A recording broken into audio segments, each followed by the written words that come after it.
ఉందా? అనాపైసలు పనిచేయదు, మళ్ళీ ఆత్మ దేవుడి దగ్గరికి వెళ్ళిపోతాయి. చచ్చిన దానికి ప్రతి దానికి విలువ ఉంది తెలుసా, కానీ ఒక మనిషికి విలువ లేదు. ఇప్పుడు ఒక మేకను కోస్తారు, కోసిన మేకని కొన్ని వేల రూపాయలు పెట్టి కొనుక్కుంటారు, దానికి విలువ ఉంది. ఏమండి, ఒక కోడిని కోస్తారు, దానికి కూడా వేల చెల్లించి కొనుక్కుంటారు, దానికి విలువ ఉంది. ఏమండి, బ్రతుకున్న చేప ఉంది, దాన్ని చంపుతారు, అది కూడా కొనుక్కుంటారు, దానికి కూడా విలువ ఉంది.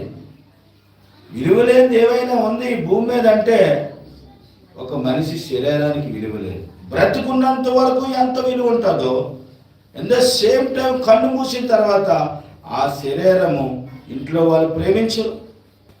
ఎంత త్యాగం చేయొచ్చు, గొప్పవాడు అవ్వచ్చు, గొప్ప సహోదరి అవ్వచ్చు, చక్కగా ఎంతో సాక్రిఫైస్ చేసి ఆ కుటుంబం కొరకు నువ్వెన్నో ఇవ్వచ్చు పిల్లలకి, అయినా కూడా రెండవ రోజు నీ బాడీని తీసుకెళ్ళి బయట పడేస్తావు. ఉన్నవారు ఎందుకంటే ఎక్కువ ఉంటే బాడీ కంపు కొడుతుంది కనుక నువ్వు అవసరం లేదు, ఇంకా నీ పని అయిపోయింది, నువ్వు వచ్చావు, భార్య బిడ్డలకి ఏదో ఇచ్చావు, కన్ను మూసావు, నువ్వు వెళ్ళిపోయావు కనుక ఇంకా మట్టిలోనికి తీసుకువెళ్ళిపోతారు, కానీ విలువ ఏమి కూడా ఉండదు. విలువ లేని ఏమైనా శరీరం ఉందంటే అది మన శరీరమే. గమనించుకోండి, మన దేహం ఎప్పుడైతే వెళ్ళిపోయిందో ఈ శరీరం ముట్టిదే. ఈ దేహం ఉన్నంత వరకే, ఈ దేహం ఉన్నంత వరకే, ఈ దేహం ఉన్నప్పుడే ప్రభువును తెలుసుకొని పరిపూర్ణంగా అంగీకరించి పరిశుద్ధమైన జీవితం కలిగి మంచిదాన్ని స్వీకరించి చెడ్డదాన్ని నశించుకుని నా దేవుళ్ళలో నేను ఇంకా పరిశుద్ధంగా ఉండాలనే ఒక మంచి నడవడిక అనేటువంటిది నువ్వు తెలుసుకున్నట్లయితే దేవుడు తప్పక నిన్ను వాడుకుంటాడు, నిలబెట్టుకుంటాడు. పరిశుద్ధమైన జీవితం కలిగేటువంటి విశ్వాసం అనేటువంటి దేవుని బిడ్డరా మనం కలిగి ఉండాలి. ఆ పరిశుద్ధమైన జీవితం కలిగి ఉన్నప్పుడు నీకు తెలుస్తుంది మంచి ఏది చెడు ఏది. ఇప్పుడు నీళ్ళు అనుకోకూడదు, ఎందుకంటే ప్రతి దాంట్లో కూడా కల్తీ ఉంది కదా, ప్రతి దాంట్లో కూడా ఏముందట, కల్తీ ఉంది. అలాగే మనిషి కూడా నేటి దినాన్న అసలైన ప్రేమకు దూరం అయిపోయి, దేవుని ప్రేమకు దూరం అయిపోయి, దేవుని వాక్యానికి దూరం అయిపోయి, దేవుని మాటకి దూరం అయిపోయి ఈరోజు చెడ్డదాన్ని ప్రేమిస్తున్నాడు, మంచిదాన్ని ఆశ్రయించుకుంటున్నాడు. హల్లెలూయా. ఒక భార్య భర్తకు చెప్తుందట, ఏమండి మీరు వెళ్ళి చక్కగా పని చేసుకుని ఆ కష్టపడినటువంటి ధనాన్ని ఇంటికి తీసుకుని రండి, ఎందుకంటే మనం ఒక సాక్ష్యం సంపాదించుకోవాలి దేవుడి దగ్గర అని ఎంతో చెప్తూ ఉండేదట.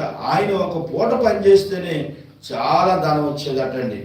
కానీ ఆయన అనేకమైన సావాసాలు, అనేకమైన ఫ్రెండ్షిప్లు, దేవునికి విరోధంగా ఉన్నటువంటి ఫ్రెండ్షిప్లు అన్నీ చేసి దేవుని బిడ్డరా తనకు వచ్చిన సంపాదన అంతా కూడా వ్యర్థంగా చేసేసి ఒక దినాన్న తనకున్నటువంటి అలవాట్లన్నీ కూడా ఎలాగైపోతే ఆయన శరీరం మీద ప్రభావం చూపించాయి, మరణించాడు, దేవుని దగ్గరికి వెళ్ళిపోయాడు. కానీ ఆ భార్య బిడ్డలో కూడా 4 పిల్లలు, భార్య, ఈ 5 కూడా నేటికి కూడా దుఃఖపడుతూనే ఉన్నారు, వేదన చెందుతూనే ఉన్నారు. అయ్యో మా నాన్నుంటే మాకు పరపతి, మా నాన్నుంటే మాకు గౌరవము, మా నాన్నుంటే మాకు బలము, మా నాన్నుంటే మాకు ధైర్యము అనేటువంటి వారు ఈరోజు ఎవరు వాళ్ళని లెక్క చేయటం లేదు, ఎవరు వాళ్ళని ప్రేమించటం లేదు, ఎవరు కూడా దేవుని ప్రియమని బిడ్డరా అయ్యో ఎందుకు వీళ్ళకి ఎలాగైందని ఎవరు కూడా జాలి కూడా చూపటము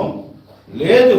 ఇంట్లో మగవాడు అనేటువంటి వాడు ఉన్నంత వరకే దేవుని బిడ్డరా కుటుంబానికి విలువ, ఆ కుటుంబానికి విలువ, ఆ కుటుంబం విలువ అనేటువంటిది పెంచేది ఎవరంటే కష్టపడి పనిచేసి సాక్ష్యము సంపాదించుకుని ఇది దేవుని కుటుంబముగా నువ్వు నెరవేర్చుదువుగాక.